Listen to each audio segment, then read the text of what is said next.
Bonjour à tous. Aujourd'hui, je donne la parole à un collectionneur du PSG qui a récemment partagé le petit guide du collectionneur averti, qui met en garde les jeunes et même les moins jeunes collectionneurs contre la recrudescence de contrefaçons vendues sur toutes les plateformes type Vinted, eBay ou Le Bon Coin. Avant de commencer un peu à nous expliquer tout ça, j'ai quelques questions pour toi.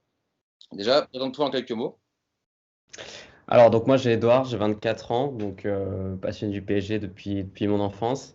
Je me consacre un peu plus à la collection, on va dire, depuis un peu plus d'1 an, parce que tout simplement j'avais un petit peu de temps et puis j'avais cette envie d'étoffer ma collection en plus de ce qu'on achète chaque année.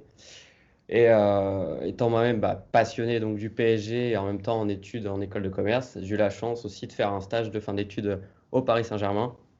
Donc, ce qui m'a aussi permis de rencontrer du monde, même si pour la collection, ça aide pas forcément. Il faut pas s'imaginer que une fois qu'on rentre, on a tous les contacts, etc. Non, non, c'est juste que ça permet de connaître un petit peu de gens et de pouvoir échanger avec sa passion. Ok, bah ouais, tu as répondu à toutes les questions d'un coup. La question c'était depuis quand tu collectionnes? Bah, depuis récemment. Et qu'est-ce qui t'a donné envie? Je pense que c'est vraiment le stage au PSG, quoi, et la passion du club. C'est ça. Ok. Enfin, je commençais déjà un petit peu avant ce stage de toute façon, petit à petit, et puis en fait, on se prend vite au jeu. Je pense que c'est un peu tout le monde la même chose. Et on se dit, ouais, je vais en avoir un peu plus des anciens, et après, on a envie de tout Et avoir. après, c'est assurant. Et après, c'est l'escalade. C'est ça. Je te laisse maintenant un peu prendre la parole et j'essaierai d'illustrer au maximum tes explications. Moi, j'ai quelques maillots derrière moi. Je préviens les gens qui regardent la vidéo. Ici, c'est que les vrais. On va sûrement, d'ailleurs, on va parler de ces faux parce que j'ai vraiment mis en avant les maillots dont tu parles en Ouais. faux. Ça, c'est les vrais. Et voilà, donc je te laisse un peu reprendre ce que tu avais dit, qui était très, très, très clair. J'ai d'autres maillots, des stocks pro aussi, pour expliquer la différence. N'hésite pas, toi, à prendre. Je vois le Neymar derrière toi qui est neuf Ouais, pour illustrer l'idée des doubles étiquettes. c'est Moi, je ça. pourrais illustrer la même chose sur les étiquettes Stock Pro. Donc voilà, je te laisse un peu prendre la parole et puis j'essaierai, pendant que tu parles, de montrer les maillots, de montrer les différences. On va expliquer et tout sera illustré. À toi. C'est parfait.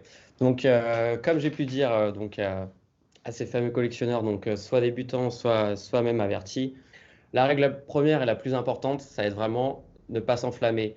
Enfin, il y a des gens comme PSG in My Blog qui l'avaient dit très bien dans une vidéo, c'est que en général, quand on tombe sur une affaire, quelque chose d'historique, on a envie vite de se presser dessus, et c'est pas forcément la bonne chose, parce que quelquefois, il va y avoir de l'usure qui va pas être montrée, il va y avoir, ça peut être des contrefaçons, ça peut être des flocages qui ont été faits par la suite. Donc, le plus important vraiment, c'est demander des photos, demander des informations sur éventuellement une provenance si c'est un maillot très ancien, très rare.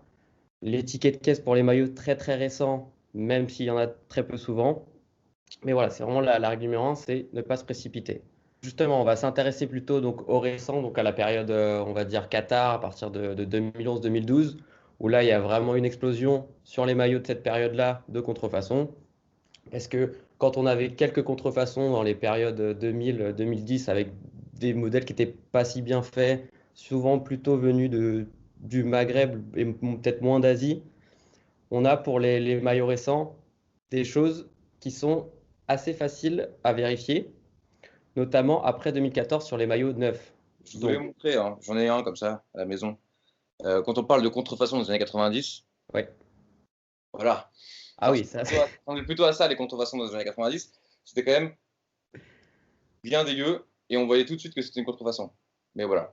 c'est vrai que pour les années 90, on a des choses assez folkloriques, des Voilà. folkloriques du marché qui sont vraiment très sympas et assez exclusifs en général.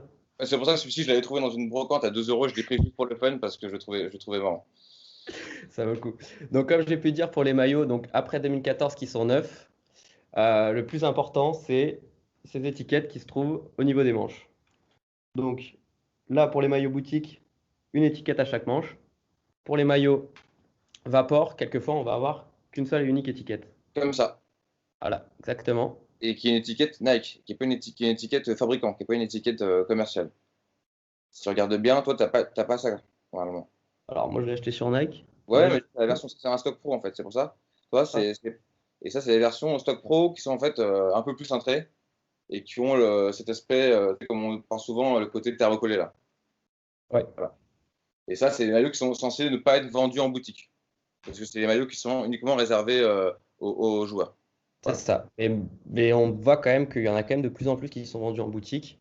Là exactement. où fin des années 2000, enfin, fin de la décennie 2010, début 2010, on en avait peu et en ce moment, on en voit de plus en plus émerger. Donc, quand ils sont neufs, on a bien les deux étiquettes. Au niveau du logo PSG, en général, sur les contrefaçons, on va avoir une certaine, enfin, on va avoir des fils qui vont pas être droits, par exemple au niveau du R de Paris et du I de Saint-Germain qui va Ouais, souvent être de travers. exactement. Sur les logos, donc ça va être sur les logos, enfin brodés, et donc pas les versions Pro et Stock Pro. Même les versions, entre guillemets, parce que maintenant, il y a aussi des faux pros, Ouais, d'ailleurs, qui sont d'ailleurs très cintrés, hein. C'est-à-dire que si vous achetez un faux pro, achetez un XL si vous faites du S. Mais effectivement, le côté, le petit, tout est thermocollé, mais pareil, il y a toujours cette erreur de typo du Saint-Germain, le I de Saint-Germain qui est toujours pas droit, quoi, qui est jamais et droit. justement aussi pour illustrer. Donc là, c'est une petite contrefaçon que j'avais fait parce que juste c'était pour le plaisir, j'avais pas envie de mettre 120 Ouais. euros dans un Un flocage. sponsor comme ça, dans un flocage comme ça. Ce qu'on peut voir aussi, c'est qu'avec l'étiquette à l'intérieur, Ouais, bah, ça, ouais. Alors c'est ça c'est voilà. vraiment grillé, ça. Il y a pas de Nike, il y a pas de. Normalement, on est obligé d'avoir Nike et le lieu de fabrication. Là, il Ouais. n'y est pas. Et puis, ce qu'on peut vérifier aussi, si on tape sur Internet avec le petit numéro qui est là, Ouais. c'est qu'on va tomber tout simplement sur un maillot de l'équipe de France. Donc ça, c'est vraiment quelque chose qu'il faut vérifier, qu'il faut prendre le temps. Quelquefois, les étiquettes sont découpées. Ça peut vouloir dire que c'est un faux ou pas forcément, que certaines personnes aiment bien couper les étiquettes parce que ça peut leur gratter, etc. À bien vérifier avec les autres choses qu'on a dit au niveau des flocages, du logo, s'il n'y a pas des choses de travers. C'est comme pour les tailles. En général, les contrefaçons sont plus petites que la taille réelle, Mm. ce qui peut être un indice. Mais voilà, il faut, enfin, faut faire vraiment attention avec tous les détails qu'on a dit. Il faut croiser parce que quelquefois, il y a toujours une part de mystère, que ce soit pour les maillots soit portés préparés, soit très anciens, on n'a pas beaucoup d'informations, ou même pour les maillots récents, est-ce Ouais. que c'est bien vrai ou une contrefaçon? Donc, on a pu dire tous les détails, les étiquettes, etc. Se méfier aussi, si vous achetez sur des sites de vente des vendeurs, si vous voyez qui vend le maillot 2020 de Marseille, de Chelsea, de Manchester, du PSG, c'est que c'est de la contrefaçon. Enfin, après, souvent, il va le vendre avec les étiquettes, donc ça va être vite vu. Et Et voilà, faut puis faire un mec attention. qui vend un maillot qu'il aurait acheté 90 euros en boutique, il les vend 40 euros. S'il a 10 maillots, je trouve ça c'est super louche, quoi.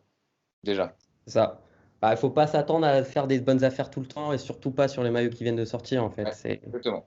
Donc, autre débat qu'on peut faire sur les maillots récents sans transition, je pense qu'on peut parler de ces maillots stock pro, préparés, portés. Mhm. Donc, les choses à dire, c'est que des contrefaçons existent aussi sur des maillots qu'on pourrait dire uniques, comme les maillots de coupe, Coupe de France, Coupe de la Ligue notamment, sur les Je mettrai des modèles exemples, hein. plutôt récents. Donc, notamment Coupe de la Ligue BKT, où qu'on trouve beaucoup, Ouais. enfin qu'on trouve Et beaucoup. même des vieux, il y a des Beckham Coupe de France 2012 ou 2013 qui traînent aussi. Donc, souvent, mais j'avais demandé d'ailleurs à quelqu'un qui m'a pas encore envoyé, mais euh, d'aspect, il est pas trop mal, mais en fait, c'est si je pense on voit de près des photos, ça va être vraiment les sponsors type Carrefour, etc., qui vont être assez mous comme souvent en fait Ouais. sur Et les très brillant. contrefaçons Très comme brillant. ceux enfin voilà, c'est brillant et enfin on voit que c'est je sais pas, c'est mou, c'est Ouais. vraiment Et la couleur aussi, en général, les faux maillots, notamment les faux vapeurs comme ça. Toi, là, la couleur, c'est vraiment du bleu. Et tu vois ouais. que la texture est quand même bien différente. Alors que sur les faux maillots, c'est limite noir. Donc au niveau des maillots, donc on va avoir ces maillots donc stock pro, donc comme toi tu as pu trouver en boutique. Le problème c'est que derrière, il y a des gens qui vont dire ça va être préparé pour tel match, sachant qu'il n'y a aucune preuve. Mm. Que oui, s'il est déjà acheté avec le flocage, c'est préparé, c'est sûr, puisqu'il y a déjà le flocage. Préparé Alors par que un mec de la boutique, quoi. ouais, ouais. Mais après, il y a des stocks pro où il n'y a pas de flocage, où pour le coup, ça peut être un mec de l'équipe jeune que personne connaît, et Ouais. juste quelqu'un va mettre un flocage derrière, Mm. et il va le vendre 4 fois le prix en disant que c'est un préparé Neymar, quoi. Ouais. Voire porté, parce que voilà, il y a cette notion de porté préparé. Il faut savoir que par match, il y a entre 4 et 5 maillots, en général 4 que seuls 2 sont portés si les joueurs sont titulaires. Donc voilà, il faut se dire que la moitié des maillots de match sont déjà pas portés, sont Mm. préparés. Après, à voir si c'est un modèle très sympa, type, je sais pas, Ligue des Champions avec le sponsor en entier, par exemple pour le blanc, qu'on va trouver nulle part. ou des maillots coupe, pareil, qu'on va trouver nulle part et que en vrai, on ne peut pas les faire. Ça peut être presque aussi sympa qu'ils soient préparés au porter, il n'y a pas une grosse différence. Pareil. Donc, moi, je me méfie. Les maillots récents où je sais qu'on peut les trouver en boutique, je Ouais, faut pas. m'aventure pas trop. Bah, avoir un maillot, finalement, ça, surtout porté, ça relève presque de l'impossible, en fait. Ouais. Ou sinon, les prix vont être énormes parce que ça va être ridicule qu'il a été porté. Donc, oui, les maillots de contrefaçon vintage. Ah, c'est un fléau, on va dire, qui se développe vraiment depuis 1 an et demi, 2 ans. Au départ, le maillot le plus contrefait qu'on voit beaucoup encore sur les sites de vente aujourd'hui, c'est le 98-99. Ouais. Avec le domicile extérieur, les deux sont contrefaits. Euh, Honnêtement, celui-ci, je trouve qu'il est très mal fait. On le repère assez vite. Après, il y en a qui prennent assez bien les photos pour qu'on ne le voit pas du premier œil, mais on le voit rapidement. Il y a un effet brillant déjà sur ce maillot-là. Il fait très fit, alors que voilà, les maillots de l'époque sont quand même assez larges. Enfin, ils sont pas près du corps en tout cas.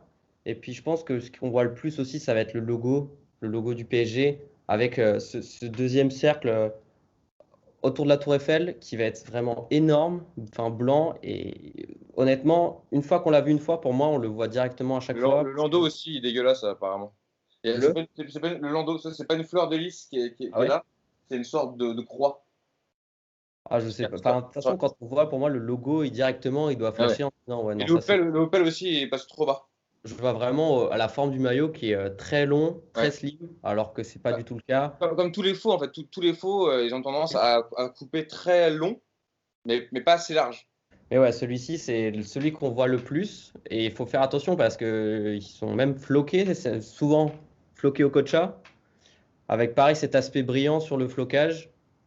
Ce flocage au kocha parle beaucoup, il faut faire attention parce que pareil sur le maillot que tu portes actuellement, on a pas mal de gens qui le refloquent. Mm. Donc on a très peu de flocage d'origine, entre guillemets, et beaucoup de refloqués. C'est vrai que les faux que tu vois, c'est du plastoc. C'est du rajouter, bah, c'est un peu comme ce truc-là, là. C'est du brillant à rajouter. Enfin, vraiment, l'aspect brillant, ça va être vu rapidement. Puis même, oui, c'est du plastique mou. Autre maillot, je pense, qui est pareil avec un logo qui va être le même et assez horrible, ça va être le gris que tu as derrière toi.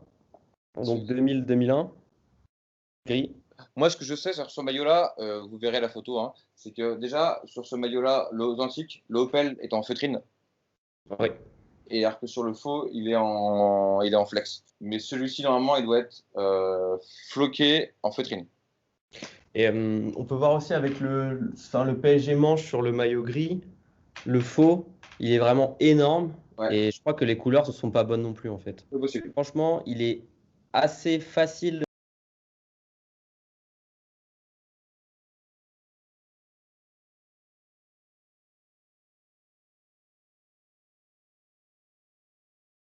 C'est ce Ouais, logo-là. ouais, Ce logo-là que vous retrouvez en fait dans le col. il est orange, je crois, un peu, non? Et non, il est noir aussi, mais en fait, c'est un Non. gros dry fit dans le col qui, en fait, c'est ce qu'il y avait sur la version pro. Le dry fit, effectivement, dans la version pro, le dry fit est dans le col. Pareil, il y en a qui vont vous le vendre neuf avec étiquette. Mm. Vous allez avoir l'étiquette au col, donc c'est Mm. déjà pas possible Et une déjà étiquette pour Nike l'époque. 18. Et en plus, voilà, vous allez avoir une étiquette avec le logo de 2012. Ouais. Donc, enfin, ça doit être rapidement visible. Puis en général, pareil, ces gens qui vendent celui-ci, ils vont en vendre d'autres maillots, soit récents, soit d'autres maillots de contrefaçon. Si vous voyez qu'ils sont tous comme ça, ah, ça sert à rien. Enfin, perdez pas votre temps, signalez les gens, et puis comme ça, ils seront plus là. Et Je mettrai aussi les prix, hein. Vous allez voir, ces maillots-là, en général, ne dépassent pas la quinzaine d'euros. Les ce mecs, qui en est marrant, général, ils revendent ça à 40-50, voire plus. ouais, ce qui est marrant, c'est que enfin, typiquement pour celui-ci, c'est pas le maillot qu'on trouve le plus cher, et enfin, il y a des gens qui vendent les contrefaçons au prix du vrai presque. Enfin, Exactement. alors, maillot suivant, le 93-94 domicile que tu as également derrière toi. Donc moi que j'ai sans sponsor, parce qu'au Ouais. début, il était vendu sans sponsor au début en boutique, version Europe parce qu'on n'a pas la cocarde ni le patch. Donc il faut savoir que sur ces contrefaçons, pareil, il est en domicile extérieur. Il y a des versions avec sponsor, sans sponsor. Des versions Europe. Ouais, et des versions Europe avec le logo Liptonic, sachant que vous pouvez voir directement que c'est un faux parce qu'encore une fois, il ne doit pas y avoir de cocarde, rien sur les manches pour la version Europe. Il faut savoir que les versions Europe, elles ont pas été vendues en boutique, sauf erreur de ma part. Donc, ça va être vraiment que du préparé porté. Donc, vous n'en aurez pas en dessous de 300 euros. Et je pense Et que encore. voilà, je suis gentil. Ouais. Mais espérez pas tomber sur des maillots comme ça. Pareil, le flocage, ça va être du rajouter du mou. Et c'est 94-95, pas 93-94 d'ailleurs. Ouais. Petite rectification. Puis même en fait, on voit, je sais pas si on va le voir à la vidéo, mais ces maillots-là d'époque, ce qui sont bien, c'est que voilà, on voit qu'il y a des logos qui ressortent, qu'il y a des petits détails imprimés, etc. Enfin, c'est des maillots entre guillemets qui ont une âme, alors que ces contrefaçons-là, enfin, c'est mou, c'est moche, il n'y a pas d'âme. Enfin, Ouais. ça sert à rien de les avoir pour moi. Autant en avoir un authentique plutôt que trois des contrefaçons. Encore, entre guillemets, pour les maillots récents, je peux comprendre. Mais pour les anciens, enfin, non. Enfin, Ouais, c'est pas ouais, possible. d'accord. Ouais, d'accord. Donc, sans transition, le 93-94, donc, sur lequel tu avais fait une vidéo dessus, que je vous invite à aller voir si vous ne l'avez pas vu. Ouais, il y a plein de petits détails qu'on voit. Moi, je trouve le détail le plus simple, C'est le Commodore, c'est hein. ouais, c'est le C avec le C qui est tout petit sur la contrefaçon par rapport au gros. Et Et puis même les ces contours. étiquettes, ces deux étiquettes qu'on doit avoir comme sur le Ouais. 93 et sur le 94, on doit avoir l'étiquette noire plus l'étiquette blanche. Ouais. Et en général, sur ces contrefaçons, on n'a qu'une étiquette noire qui Et est elles sont petite. plus petites. Voilà. Alors que pour cette période-là, les étiquettes, elles étaient assez grosses. 95-96. Donc, celui de la finale de la Coupe des Coupes en version générale avec sponsor donc pour la Ligue 1. Donc ça, c'est le vrai. Vous voyez à l'image où le Opel est bien par-dessus le Et maillot. Il n'est pas intégré au maillot, il est en feutrine. il est en feutrine. Parce que pour les maillots, pour les contrefaçons, on va avoir directement l'Opel qui va être enfin, intégré au maillot, en fait, tout simplement. Comme le 98, en fait. C'est ça. Donc on le voit rapidement avec ça, à partir du moment où le Opel n'est pas en relief, entre guillemets, c'est faux. Et voilà aussi ces fameuses deux étiquettes, plus le col qui va être un petit peu différent aussi Ouais, sur le la code, contrefaçon. les couleurs, je crois qu'il est doublé en rouge. Ou il est inversé. Je crois que c'est rouge en principal et bleu derrière. Là, pour pas que les gens se trompent, vraiment, faut demander le Opel, est-ce qu'il est en relief? S'il n'est pas en relief, hop, ça dégage. Et enfin, peut-être la contrefaçon qui est la mieux faite, entre guillemets, et qu'on voit aussi de plus en plus. 90-91, le Celui-là. maillot blanc avec la tour Eiffel. Exactement. Donc, il faut savoir que pour cette année-là, il y a eu deux versions en championnat. Une version avec le RTL qui est très proche de la tour Eiffel, en fait. Il n'est pas très bien démarqué. Et la version qu'on vous montre en ce moment à l'image, où là, le RTL est un peu plus grand et épuré. Et il y a un contour. Sur la contrefaçon, ils ont choisi la première version qui est très peu sortie. Donc honnêtement, je ne sais pas à partir de quelles images ils sont basés pour faire cette contrefaçon-là. Mais voilà, en tout cas, c'est celle qui a été utilisée. Le bleu est un peu différent de la version réelle. Et après, le plus facile à voir que c'est une contrefaçon, c'est avec l'étiquette. Ouais. Qui, pour la contrefaçon, ça va être une étiquette rectangulaire assez large, plastifiée avec le logo Nike. Mm. Faut savoir que l'étiquette d'époque, c'est une étiquette, on dirait un ticket de caisse presque. Ouais. Souvent, ça s'efface avec le temps. C'est juste, il n'y a pas de logo, c'est que de l'écriture. C'est fabriqué en France normalement. À savoir aussi que celui que j'ai, hein, il n'est pas totalement legit. Parce qu'il fait partie du lot de maillots, notamment comme le 89-90 que j'ai aussi, mais qui est encadré, donc je ne peux pas vraiment vous montrer, qui font partie d'une espèce de flou artistique de maillots refaits, faux, enfin voilà. C'est des maillots qui sont sortis il y a 2-3 ans. Ensuite, maillot aussi contrefait qu'on voit pas tant que ça, et pourtant, c'est un beau maillot et qu'on aime beaucoup. Donc le 2002-2003, souvent floqué Ronaldinho, donc vous voyez à l'image à gauche.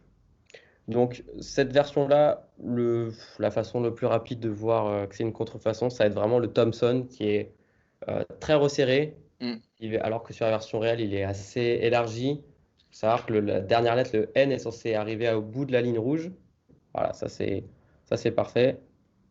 Et en feutrine aussi, hein. Alors que sur le faux, il n'est pas en feutrine, il est toujours Ah à ouais? cette idée de flex, ouais. Ah ouais, donc ça doit se voir vraiment.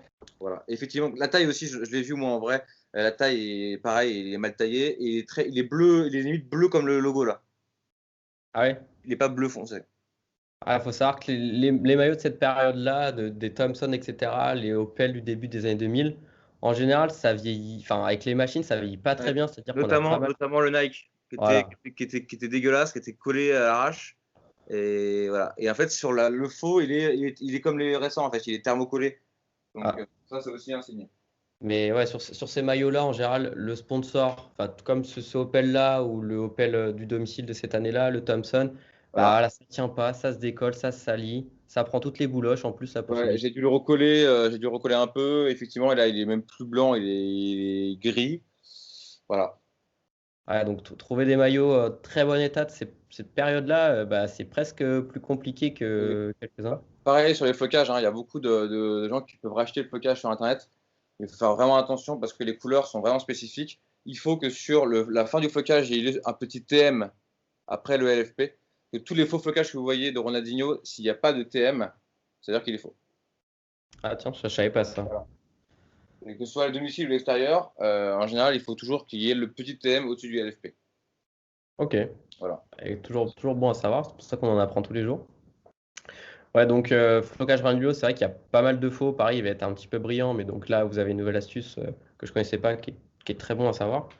On a oublié de préciser que effectivement, j'en ai vu de nouveaux qui arrivent. Il y a le Vuitton 2006 Ah que oui, je, on en a parlé. que je vous mets en photo aussi. Le Vuitton 2006 commence à arriver, les Paoletta, les Calou, les machins, commencent à arriver aussi. Donc faites gaffe. Ah, on en a parlé, mais j'ai pas vu d'image. Il est quoi? Il est ressemblant, il y a du J'ai flocage, etc. j'ai vu que des photos d'illustration pour l'instant, j'ai pas vu les faux en vrai. Mais en tout cas, sur les sites chinois, on retrouve le Vuitton et apparemment le 2000-2001 aussi. Le 2000-2001 Le aussi. Ah, Ronaldinho, alors, il y a un petit truc sur les 2000-2001 qui est assez facile à savoir, c'est qu'en général, le flocage, il tient pas. vous les avez comme ça. Voilà. Voilà. Donc ça, vous essayez de les récupérer ou de les refloquer pour vous. En général, voilà, le Opel, il finit toujours comme ça, quoi.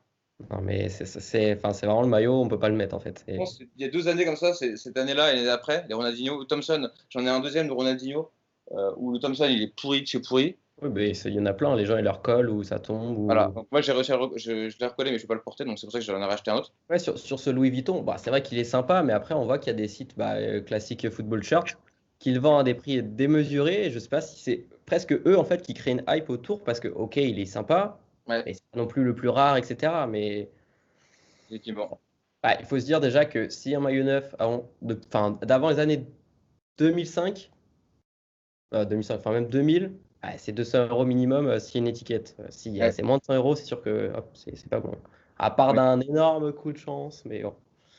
Bah, moi, j'en ai un seul de 95, là, justement celui-ci, qui sont sortis. Il y a eu des stocks qui sont sortis il Ah y a pas oui, longtemps. ouais, c'est vrai qu'il y en a eu Et je beaucoup. l'ai en manche longue, l'inversé, donc le blanc, qui est championnat.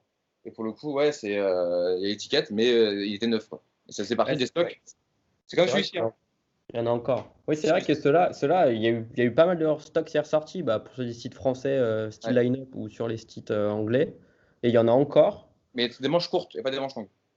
Ah, Moi, c'est la version manche longue. après, il faut dire que ouais, par exemple, celui-ci, c'est pas non plus un maillot qui était le plus accepté à l'époque, quoi. Ouais, d'accord. Bah écoute, je pense Je qu'on a te fait le tour. remercie. C'était très bien. Tu as bien résumé ce que tu avais dit.